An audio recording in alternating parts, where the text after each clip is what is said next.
At Balance Hypnosis, we work a lot with clients who have all forms of anxiety. And one of the common ones that we see, especially in people who are, let's say, between the ages of 18 and 35, is social anxiety. So what exactly is social anxiety? All forms of anxiety will involve some stress, worrying, but people with a social anxiety have very, very specific areas where they feel the fear. The first one being judged by others, being put on the spot, being looked at, being assessed. It makes them feel like they don't measure up. So that's number one. Doing or saying something embarrassing. So you can imagine standing out in front of a class or at work and delivering a speech and worrying that they're going to say something stupid. And the worrying that they will have over this may last for weeks before the actual event. Feeling stupid just generally, doing something, I don't know, tripping up in the street or saying something embarrassing when they're out with their friends. Again, something that they fear. And there's also this whole thing of not being good enough, not being smart enough, not looking good enough, not being interesting enough, as if the rest of the world is so fascinating and they're the one person who doesn't measure up. So the anxieties around this can last all the time for some people. They're living on a knife edge because if you think in our world, we're always interacting with others. So for many social anxiety sufferers, they may feel these symptoms and worries all the time. For others, maybe only in specific situations, maybe walking into a party or going into the pub. Whereas if they're at home in front of the TV, there's no worry at all.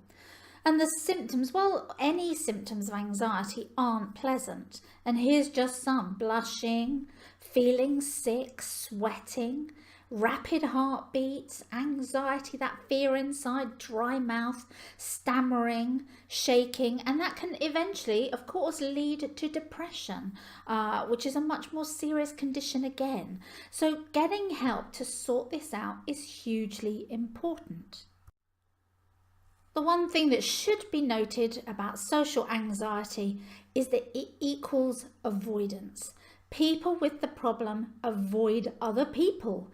And that means not going to parties, trying to avoid pubs, not wanting to speak in public, not liking crowds, maybe relationships, even certain jobs they can't do because of their fear. And when you have this fear, it can be costly. It costs your social life, your relationships, and your work. It's well known that people with social anxiety will have worse jobs and earn less money than people who don't have the anxiety. And the worst thing about that is that the people with the social anxiety are likely to be highly intelligent people, but they've placed themselves in situations where they don't have to interact with others, and that makes them feel safe. And because of that, they will earn significantly less.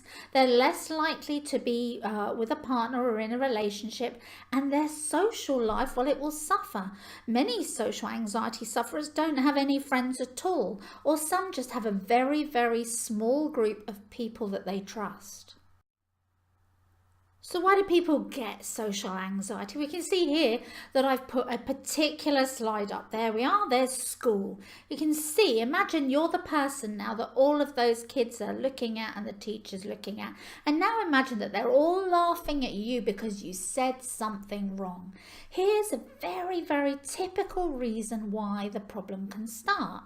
There you are as a small child, I don't know, 5, 6, 7. You stand up to do something, I don't know, recite in the class or get into the school play, and something goes wrong. And at that moment, it all becomes embarrassing. You feel dreadful, you feel anxious, and you want to escape the situation. And a part of your mind never, ever forgets that.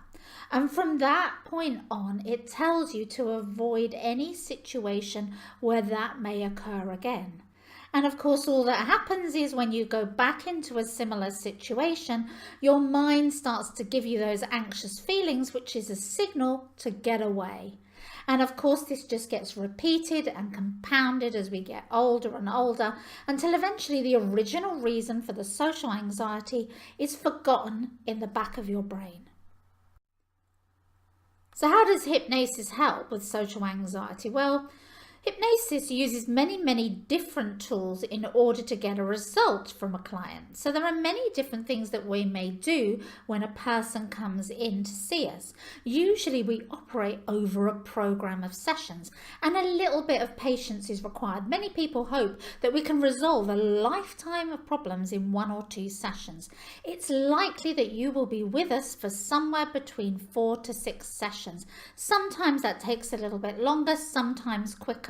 But generally expect to be there for at least those 4 sessions. And what we start off with is relaxation and stress reduction. When you relax someone, when you reduce their stress, you're going to find that their need to feel anxious in certain situations should lessen slightly. And when we place people into hypnosis, that's what they become, very relaxed, very calm. Once we have them in this state, then we start to do some really basic stuff for starters. Positive visualization, mental rehearsal of situations that previously they'd fear. But we're going to rehearse everything good that's going to happen during that thought that they have, rather than their usual negative thinking.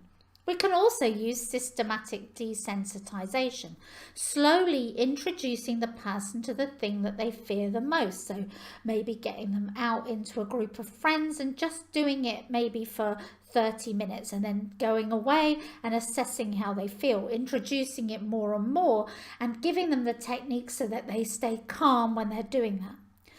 But one of the biggest things that hypnosis can do that most other therapies can't is establish the root cause. If you don't know what the root cause of your problem is, it's very hard to target therapy at resolving the issue, because some people it is a fear of being judged. Some people, they may have been embarrassed when they were younger. And the idea is to get the person understanding the origin of the problem and realizing that that problem is no longer relevant to their life.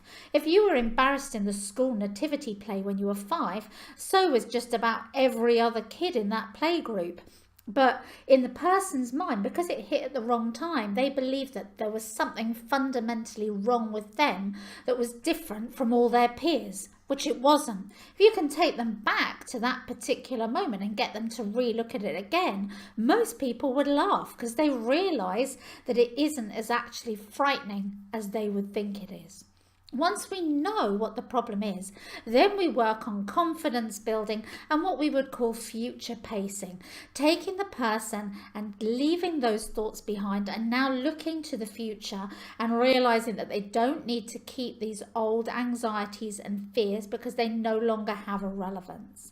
And this work, as I said, can take a little bit of time, but when it's done well, it can make a vast difference to how someone feels. If you need help with social anxiety or indeed any other form of anxiety, then you can give us a call today and we'll give you a totally free telephone consultation. And these usually last about 20 minutes where we can chat through your problem. You can reach us on 01636 650 521 or alternatively contact us via our website. Remember, therapy help is only a call away, and by taking that first step you can change your life. So just give us a call and we'll be happy to help.